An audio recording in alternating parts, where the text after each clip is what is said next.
The battlefield was a graveyard of fire and silence. Ash fell like slow rain over what had once been the royal vanguard of the Velith Dominion. The alien queen stood alone amid the ruins, her obsidian armor cracked, her crown flickering with dim orange light from its shattered core.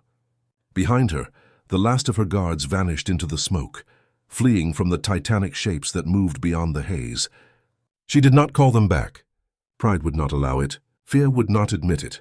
Her name was Queen Zelira of the House Farin, last sovereign of the flame-born line, and for the first time in centuries, she was alone except for one. Through the smoke, a human form emerged, armor blackened, visor cracked, rifle sparking from overuse. Sergeant Daniel Core stumbled into view, dragging a wounded leg but still upright. His eyes met hers briefly, reflecting the infernal light of the burning plain. "They're gone," he said, voice hoarse. "Your guards?" "All of them." "I am aware," she replied, her tone regal even in ruin. "Then why are you still here?" "Because," he said, raising his rifle, "someone has to make sure you're not."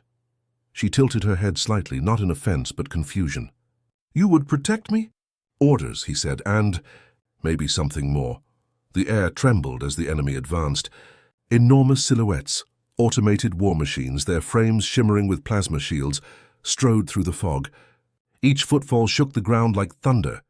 Zelira's armor tried to respond, energy flaring faintly before sputtering out. The crown on her head pulsed weakly, the gem at its center dim. "My core is broken," she murmured. "Without it, I cannot summon the barrier." "Then I'll be your barrier," Daniel said. He stepped forward, planting himself between her and the oncoming metal titans. She regarded him quietly for a moment. "You are human," she said. "For your kind fears what it cannot win." "Maybe," he said, "but we don't stop trying." The first machine fired. The plasma bolt screamed through the air, a lance of molten light. Daniel dove in front of her, raising his energy shield. The impact sent him sprawling, the force cracking the ground beneath his boots. Pain seared through his arm, but he rose again. Another blast followed, then another, each one hammering against his defenses. His shield flickered, dimmed, then stabilized as his suit rerouted auxiliary power. "You cannot withstand this," she said. "You'll burn alive. Then I burn standing," he said. His voice was raw but steady. Zelira's eyes, bright amber with flecks of gold, narrowed as she watched him fight. "Why?" she demanded. "Why protect what your people fear?"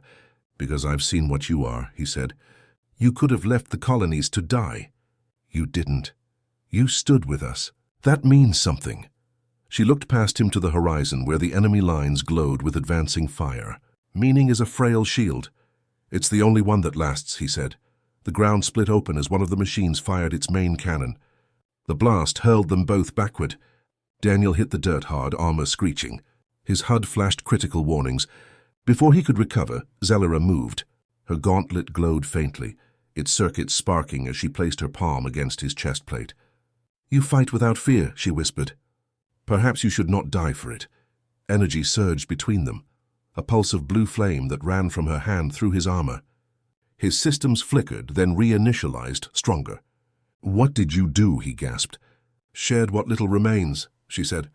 "My power is your armor's fuel now. Do not waste it." He grinned despite the pain. "So we share, huh? That's new diplomacy." She almost smiled. "Do not flatter yourself, human." The next barrage came, and this time they met it together. Daniel fired his rifle, its rounds now glowing with strange luminescent energy. Her energy. Zelira raised her hand, redirecting the excess heat into a wave of blue flame that rolled across the battlefield. The machines staggered, their senses blinded by the surge. For a moment they stood side by side, two beings from different worlds fighting as one. "Left flank," Daniel shouted. She pivoted, her armor flaring like liquid light. The plasma beams that struck her now refracted off harmlessly, absorbed into the jewel fragments embedded in her chest plate. Her movements were precise, graceful, a symphony of lethal beauty. He provided cover fire, targeting weak points in the machine's armor. One by one the Titans fell, crashing into the dust with seismic force. The last of them charged, its weapon systems overloading. Daniel saw the reading spike. "It's going to self-detonate." "Then stand behind me," she commanded. "Not this time," he said, and sprinted forward. He fired his rifle until it overheated, then tossed it aside and drew his plasma blade. The explosion began to build, light swelling from the machine's core. Daniel lunged forward, driving the blade deep into the reactor housing. The world became light and sound. The blast hit like a wave tearing across the valley. When the smoke cleared, Zelira stood amid the ruin, her armor glowing faintly. The ground around her was scorched to glass. A few meters away lay Daniel, his armor cracked, steam rising from its seams. She knelt beside him, her hands trembling as she touched his chest plate. "You fool," she whispered. "You reckless, noble fool." His eyes fluttered open. "Did we win?" "For now." He tried to laugh, but it came out as a cough. "That's good enough." She leaned closer. "Why did you not run?" "Because you didn't," he said simply. For a long moment she said nothing. Then she reached up, removing her crown. The gem at its center still glowed faintly, pulsing with the last of its energy. She placed it against his chest, just over his heart. "This is my core," she said. "You will carry it now." His eyes widened. "That's your life source. And your people need one," she said. "Perhaps they will remember that once a human stood for something greater than survival." He tried to protest, but the light engulfed him. When he opened his eyes again, the battlefield was gone. He lay on a medship, surrounded by faintly glowing medical drones. His armor was sealed, repaired, humming with new power. In his palm rested the gem, now dormant. "Where's the Queen?" he asked weakly. The medic hesitated. "She's gone, sir." Her signal vanished after the blast. Weeks later, when the war finally ended, Daniel stood at the memorial spire erected where she had fallen. The plaque read only one phrase: "To those who stayed when others fled."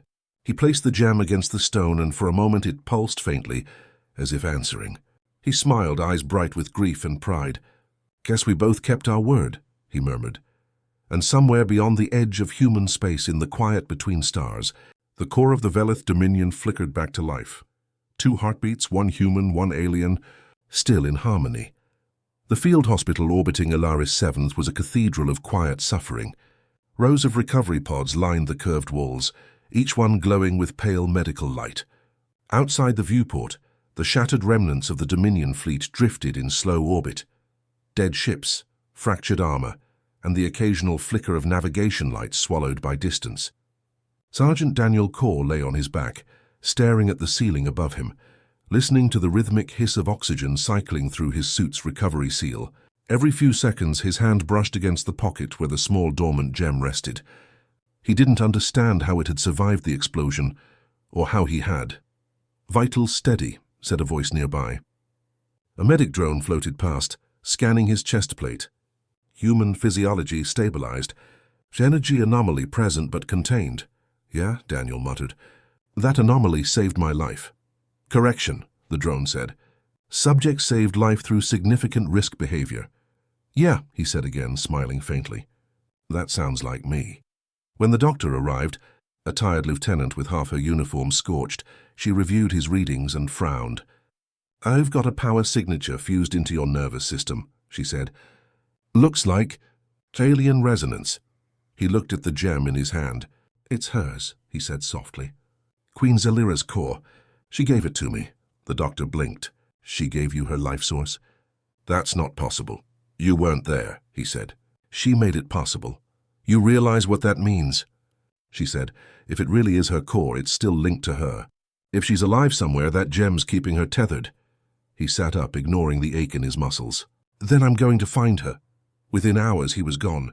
The medship's crew tried to stop him, but protocol was loose in the aftermath of war. The Dominion had fractured. Command lines were broken. A single human soldier slipping out in a borrowed shuttle wasn't anyone's priority. He plotted a course toward the outer systems, the last recorded location of the Velith royal signal.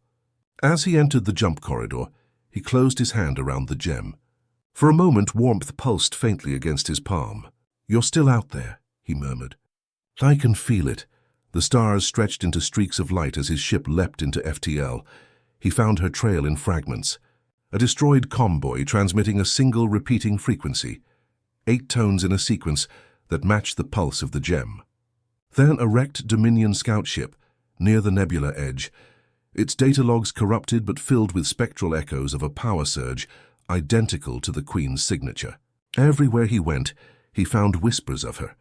signs of something neither alive nor dead flickering between dimensions. Days blurred into weeks. His ship grew colder. Supplies ran low, but he didn't stop. He'd survived too much to stop now. On the 18th day, the gem in his hand flared to life, its dormant light pulsing with sudden furious brightness. "Got you," he whispered, scanning the readings.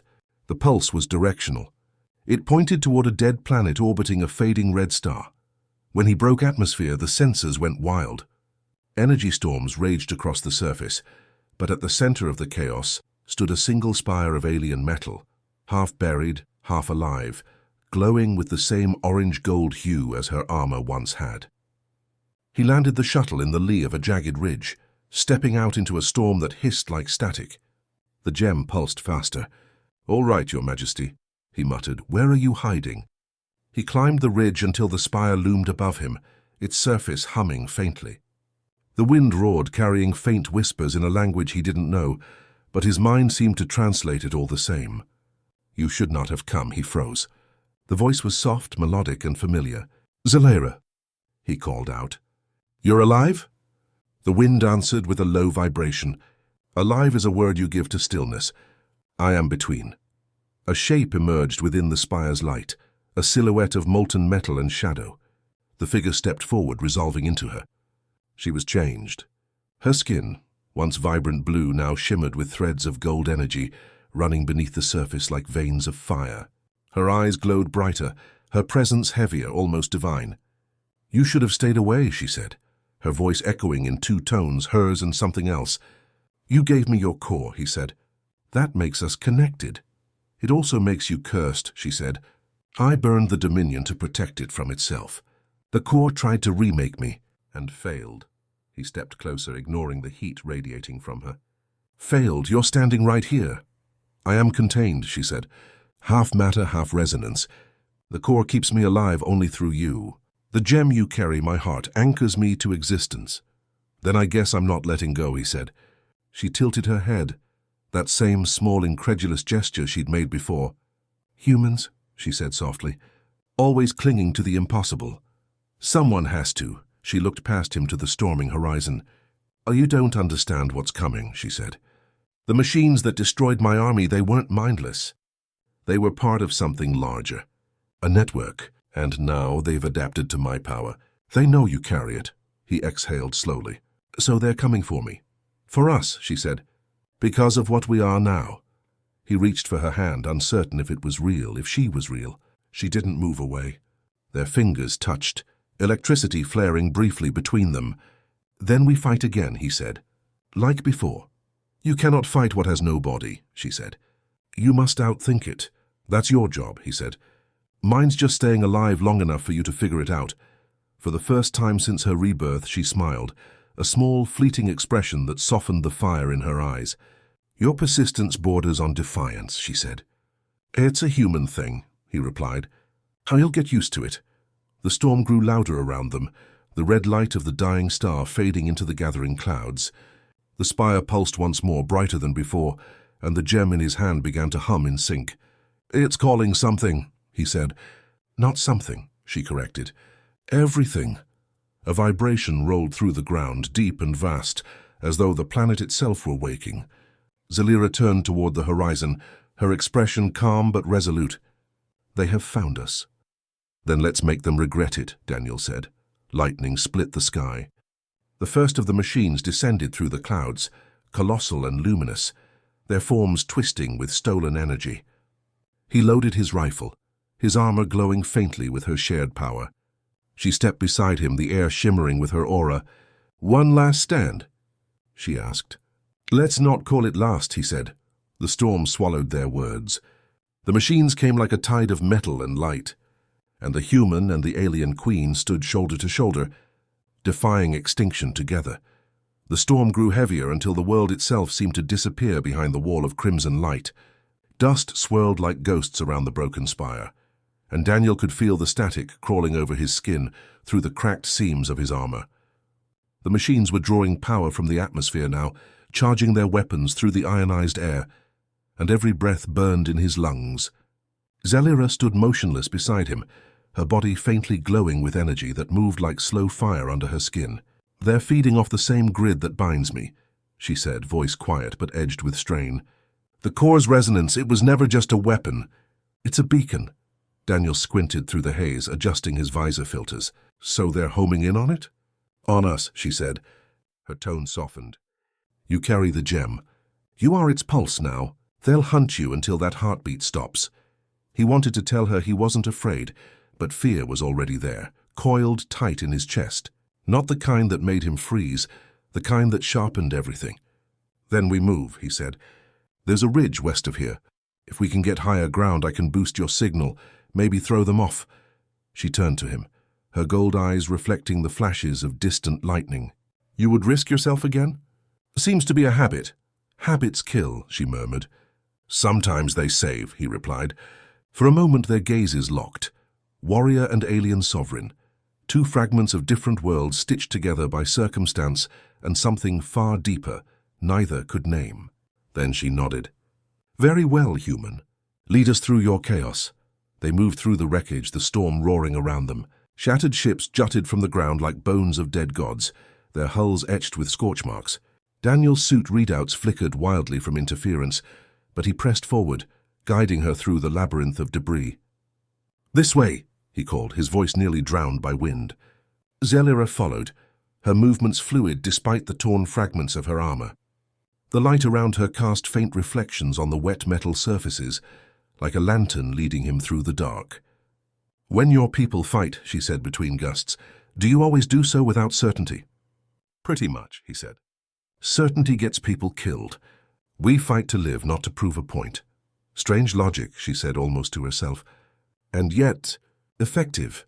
Welcome to humanity, he replied, forcing a grin. We specialize in making impossible things barely work. A sudden tremor split the ground. One of the machines, a towering construct of jagged limbs and molten joints, burst through the ridge, its sensors blazing with red light. Contact! Daniel shouted, firing reflexively. Plasma bolts struck its hull, glancing off like sparks against stone. Zelira raised her hand, summoning what little energy remained within her, and a wave of blue fire leapt from her palm. The blast staggered the machine, but she gasped, stumbling as the backlash rippled through her veins. Daniel caught her before she fell, the heat radiating off her body, searing even through his gloves. You're burning up, he said. You can't keep pushing like this. I have no choice, she hissed. They will not stop. Then let me do the heavy lifting, he said. He pulled a small device from his belt, a shaped EMP charge cobbled from salvaged parts. Cover your ears, he said, and hurled it. The explosion cracked through the storm like a thunderclap. The machine convulsed, its systems shorting out and collapsed in a heap of molten metal. For a heartbeat there was silence. Then faintly he heard it, the low rumble of more engines approaching, dozens, maybe hundreds. Zelira's eyes widened. They are learning, she said. They adapt to each pulse. Then we'll have to outsmart them. You speak as if it is simple. It's not, he said. But it's possible. That word again, she said softly. Possible. You wield it like a blade. That's because it's all we've got. They reached the ridge, its crest jagged against the blood-colored sky. From here he could see the horizon, a field of red light stretching endlessly, mechanical forms moving within it like shadows of giants. They'll surround us soon, he said. If we can't outrun them, we have to outthink them. She placed a hand on the ground, feeling the hum beneath her fingers.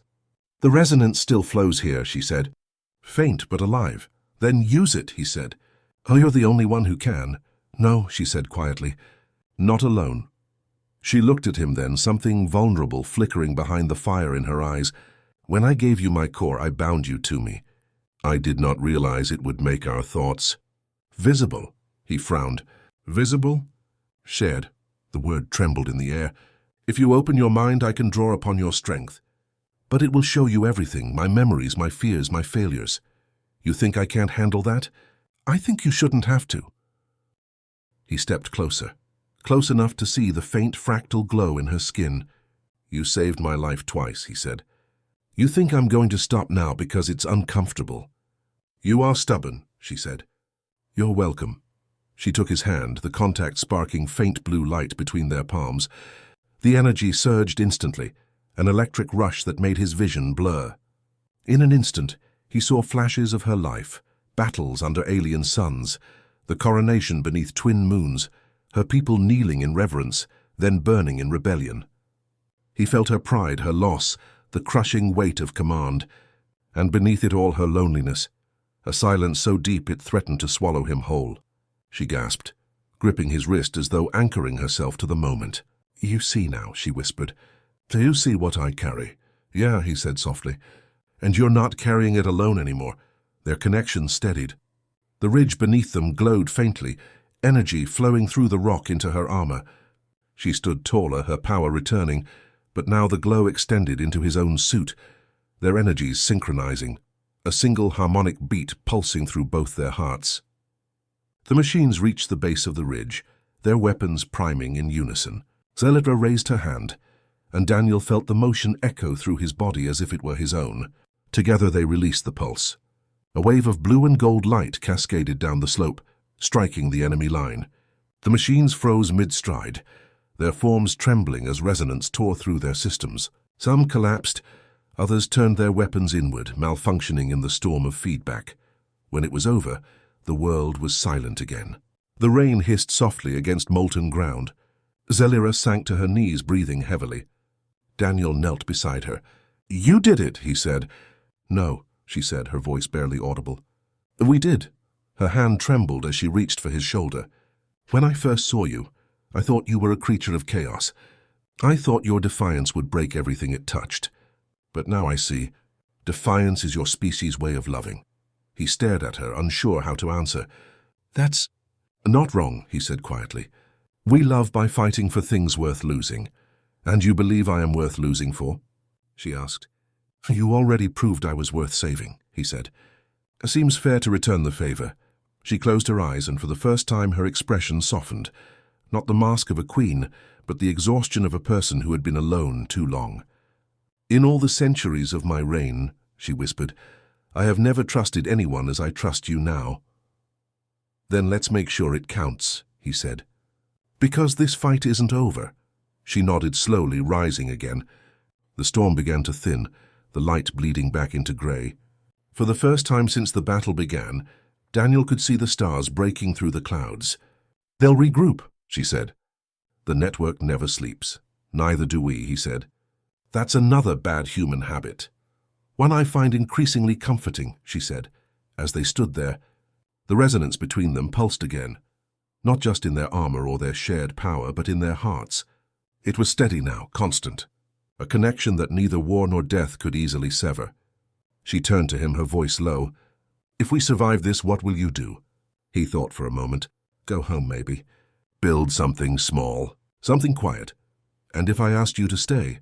she said. He looked at her, meeting her gaze. "Then quiet can wait." The wind shifted, carrying the faint sound of movement far below. The surviving machines were gathering again, learning faster now. Zelira looked out toward the horizon, her expression calm but resolute. "They are adapting. Next time, light alone won't stop them. Then we'll give them something they can't predict," he said. "You mean humanity?" "Exactly." "You are dangerous," she said softly. "Took you long enough to notice?" She smiled faintly, the glow in her eyes softening. "Perhaps I am learning to appreciate danger." He looked down at the gem, still pulsing faintly in his chest plate.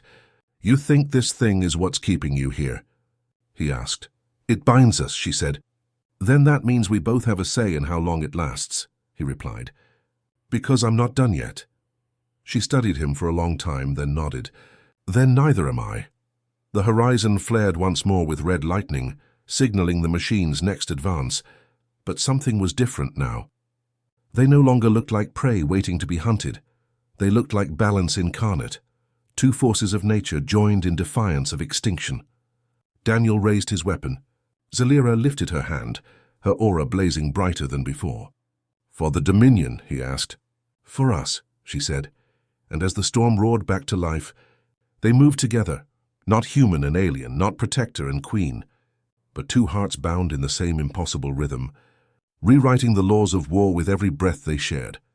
The storm had passed, but the silence that followed was stranger still.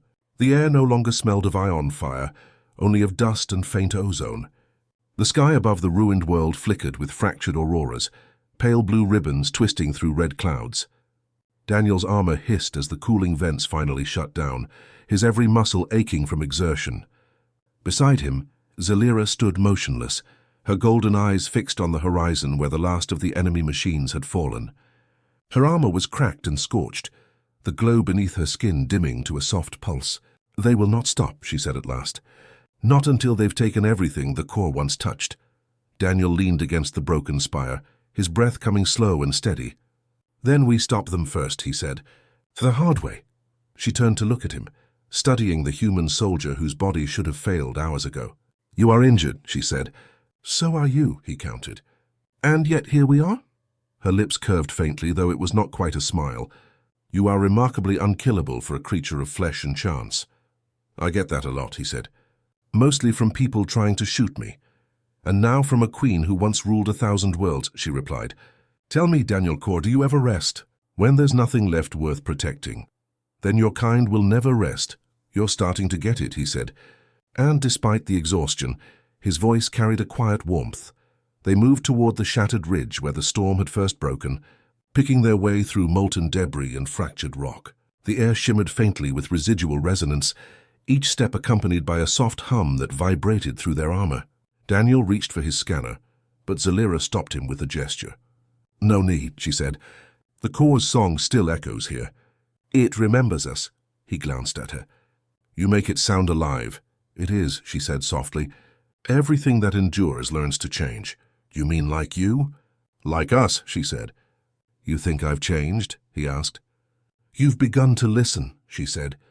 "That is the beginning of every transformation." They reached the plateau just as the dying star began to sink below the clouds. The light bathed the wasteland in crimson gold, washing over the skeletal remains of ships and cities that had once reached the heavens. For a long moment neither spoke. "What happens when this ends?" Daniel asked. "When the fighting's over." "You assume there will be an end," she said. "You don't? Conflict is the universe's heartbeat. Peace is only a breath between wars." He looked at her, his expression unreadable. "That's a hell of a way to live. It is the only way I've ever known." "Then maybe it's time you learned another." She turned to face him fully. "And what do humans know of peace?" "Not much," he admitted. "But we keep trying anyway."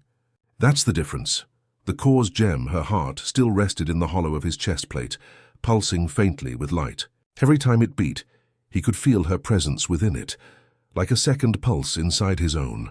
"It feels alive," he said quietly. "Because it is," she replied. "And now it listens to you as much as it does to me. Do you feel it, Daniel? The way the world responds when you breathe?" He hesitated, closing his eyes. The wind shifted subtly, the hum in the air rising in tone. The dust lifted in a slow spiral around them, drawn to the rhythm of their combined resonance. "Yeah," he said softly. "I feel it." "Good," she said. "Then you understand. You are no longer a guest in this world. You are part of it." He opened his eyes again. "That's not terrifying at all." A faint smile touched her lips. "You jest even when the stars change around you." "Humans cope with jokes," he said. "You'd hate us without them." "On the contrary," she said. "I find it disarming," he chuckled. "Careful. You're starting to sound human." "Perhaps," she said, glancing away. "Or perhaps you are starting to sound Veyron." They stood in companionable silence until the wind faded again, the sky deepening toward night. Far off, flashes of light flickered on the horizon, distant echoes of battle. Zelira's expression hardened. "The war spreads," she said. "The machine intelligence, what remains of it, will regroup. Then we take the fight to them," he said. "Not yet," she said. "We need allies." "The Dominion must hear the truth," Daniel frowned. "Your people turned on you." "They turned on fear," she said. "Not on me. Fear is easier to obey than hope. So we give them something better," he said. "Show them what hope looks like." "And what does that look like?" she asked. "Two people standing on a dead world, planning to rebuild it," he said. "Sounds familiar." Her eyes softened, the faintest trace of warmth beneath their golden sheen. "You make the impossible sound inevitable." "That's what we do," he said. "Make bad odds sound like a good plan." By the time night fell, they had built a small camp beside the spire's remains. Daniel scavenged what power cells he could, rigging a makeshift generator from broken machine cores. The hum of its energy field mingled with the quieter resonance still thrumming through the planet. Zelira watched him work, her gaze curious. "You repair things even now," she said. "Even in ruin. It's how I think," he said. "Fix what's in front of me, one thing at a time. And when what's broken cannot be mended, then I build something new." She nodded slowly. "A philosophy born of limitation, or resilience," he said. "Depends how you look at it. You see opportunity where others see failure. You call it defiance," he said. "I call it hope." Later, as the stars brightened overhead, the silence between them shifted. Not awkward, but heavy with meaning. Zelira sat beside the generator, her armor unsealed, the faint glow beneath her skin casting patterns across the sand. Daniel sat across from her, his helmet off for the first time in days. The wind carried faint traces of music, the hum of the core faint but steady. "Tell me," she said, "on your world, do you believe in destiny?" He thought for a moment. "Not really," he said. "We believe in choice. The idea that what we do matters, even if the universe doesn't care. And yet you act as if guided by something greater. Maybe that's just stubbornness. Or faith," she said softly. "Faith that effort itself is sacred. You sound like a philosopher. You sound like one who listens," he smiled faintly. "You ever think about what happens after this? After the war, after all this madness?" "I have thought of little else," she said. "But peace frightens me. It is unfamiliar." "Yeah," he said. "It's weird when the noise stops. You start hearing yourself again." She tilted her head. "And what do you hear?" "That I'm tired," he said. "But not done." "Nor am I," she said. "Perhaps we will both rest when we have no worlds left to save." "Let's aim for before that," he said. The generator flickered once, its hum syncing with the core's resonance. For a heartbeat, the air shimmered again, their energies aligning as before. Zelira looked up sharply. "The network feels us," she said. "It is watching." "Let it watch," Daniel said. "We're not hiding anymore. You mistake pride for strategy." "Maybe," he said, "but pride's cheaper than surrender." She regarded him silently, the wind catching her hair. "You never stop fighting," she said. "That's the thing about us," he said. "We only stop when it matters." Hours passed before either spoke again. The storm clouds drifted apart, revealing a sky that pulsed faintly with the glow of nearby systems. Zelira stood and approached the edge of the plateau, gazing out at the broken world. "When the core fell silent, I thought I had lost everything," she said. "But perhaps this was always its purpose, to remind me that even light must break to scatter." Daniel rose beside her. "You think it meant for us to meet?" "I think the universe delights in accidents," she said.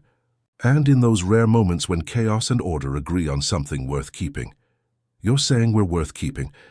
"I am saying," she said quietly, "that you've become something I cannot imagine losing." He looked at her, the words catching in his throat. The faint hum of the generator filled the silence between them. "Then let's make sure neither of us does," he said, "because I'm not finished fixing this universe yet." She smiled, the expression fragile but real. "Then perhaps neither am I." Above them the auroras pulsed once more, two colors intertwining, gold and blue, their light reaching upward into the stars. Somewhere far beyond the horizon, the machine network stirred again, learning, adapting, preparing. But for this brief, fragile moment, the human and the alien queen stood together at the edge of creation, bound by shared defiance and something deeper, something that hummed like the promise of another dawn. The dawn that rose over the broken world was not red this time, but pale gold, washing over the ruins with soft light that seemed almost gentle. The air, once filled with static and iron dust, now shimmered faintly with warmth. Daniel stirred from where he had dozed near the generator, his armor still half-powered down. When he looked up, Zelira stood at the edge of the plateau, her silhouette outlined against the rising sun. The glow beneath her skin had steadied overnight, no longer burning too bright or too dim. She was still regal even amid ruin, and for the first time she looked almost at peace. "You're awake," she said, not turning. "Barely," he said, rubbing his eyes. "Feels weird seeing sunlight that isn't trying to kill me. You have a strange relationship with danger. You're one to talk." She turned then, a faint smile ghosting across her lips. "Perhaps I've learned from the best." He rose, stretching stiff limbs. "You sound almost human when you say things like that." "And you sound almost royal when you answer," she replied. He laughed softly, the sound echoing over the wind. The humor faded as he glanced toward the horizon. "They're still out there," he said. "The network?" "Yes," she said, "but slower now. They have lost direction. You disrupted their synchronization, so we bought time. A breath," she said, "but a valuable one. Then let's use it." He approached the spire's remains and placed a hand against the metal. It was warm under his palm, faintly alive. "This thing still connects to the core, doesn't it?" he asked. "Barely," she said. "The resonance that flows through it is weak, fractured. Could you rebuild it?" "Not alone." "Good thing you're not alone," he said. She looked at him for a long moment. "Even if we restore the link, the network will sense it. They will come again. Then we make it worth coming for," he said. "We send a signal they can't ignore. And what would that be? Proof that life still fights back." For a moment she said nothing, then stepped closer, the air shimmering faintly between them. "Oh, you mean to use the core's power again," she said. "You barely survived the last connection." "We both did," he said. "And this time we'll do it together." "You speak as though it's simple." "It's not," he said. "But it's possible." Her expression softened. "That word again." "It's a good one," he said. "It's the kind of word that keeps people alive." She reached up, resting her hand against his chest where the gem still pulsed faintly. "Then let us make it possible," she said. They began to work in silence. Daniel reconfigured the broken energy conduits, while Zelira knelt beside the spire's heart, weaving threads of resonance from her armor into the fractured crystal. The air grew heavy with light, soft and rhythmic, like a heartbeat echoing through stone. "When I was a child," she said quietly, "my mother told me the core was a god, that it would outlive all things. I believed her until the day I saw it falter." "You think it's alive?" he asked. "I think it listens," she said. "To those who dare to speak." "Then let's say something worth hearing." Hours passed, though time itself seemed to bend around the hum of energy. When the final connection locked, the spire flared to life. Light poured through the cracks in its surface, spreading outward in concentric waves until the entire plateau glowed. Daniel staggered back, shielding his eyes. "It's working," he said. "No," Zelira said, standing slowly. "It's awakening." The resonance deepened, rising in pitch until it was no longer just sound but sensation, something that vibrated in his bones and heart alike. The gem in his armor blazed, the heat bordering on pain. "It's pulling too much power," he shouted. "It wants to merge completely." "Then don't fight it," she said, her voice steady despite the storm of light around them. "Let it see what we are." He closed his eyes, surrendering to the current. In that instant he felt everything. Her thoughts, her memories, the weight of her lineage, the pulse of every human heartbeat he'd ever known. Their consciousness fused, not as two minds but one spectrum. Through her he saw the Dominion's ancient halls, their glittering spires rising like frozen fire. Through him she saw the earth, cities of rain and neon, children laughing in alleys, soldiers bleeding for strangers. The core's awareness expanded, feeding on their shared defiance, their stubborn refusal to give up. "This is what they fear," she whispered through the link. "Not destruction, connection." "Then let's show them," he said. The network struck. Across the horizon, 1,000 red lights ignited as the machines converged, drawn by the surge of energy. Their weapons lit the sky, but the blasts evaporated before reaching the plateau. The resonance shield around them shimmered like liquid glass. Daniel felt his pulse sync with hers completely, his armor responding not to commands but to instinct. "You ready?" he asked. "Always," she said. Together they raised their hands toward the oncoming storm. The explosion of light that followed was not destruction but release. The core's song erupted into the air, a symphony of blue and gold that rippled through the clouds across the planet, into orbit and beyond. The machines froze mid-step, their systems flooding with impossible data. The network's hive mind recoiled, unable to process what it had absorbed: emotion, memory, compassion, chaos, humanity. One by one the red lights winked out, replaced by silence. When the light faded, the horizon was clear. Daniel collapsed to his knees, gasping. His armor smoked from heat discharge, his vision blurred. Zelira fell beside him, her body trembling but whole. The spire pulsed weakly behind them, then settled into a steady glow. "Is it over?" he asked. "No," she said, voice faint but resolute. But it has changed. They have seen us now. The network has tasted life. It cannot unlearn it. Sounds like a start, he said. She turned to him, her expression soft. You've done what even my ancestors could not. You gave the core a soul. No, he said, shaking his head. You did. I just reminded it how to feel. They sat there as the dawn brightened, the world below beginning to stir. The machine husks that littered the plains no longer burned. They glowed faintly with the same hue as the core, as if something within them had awakened. They're not dead, Daniel said. No, Zelira said. They're dreaming. He looked at her in surprise. Machines dream. Anything that learns to change can dream, she said. And perhaps now they will choose differently. He exhaled, leaning back against the cooling stone. So what happens now?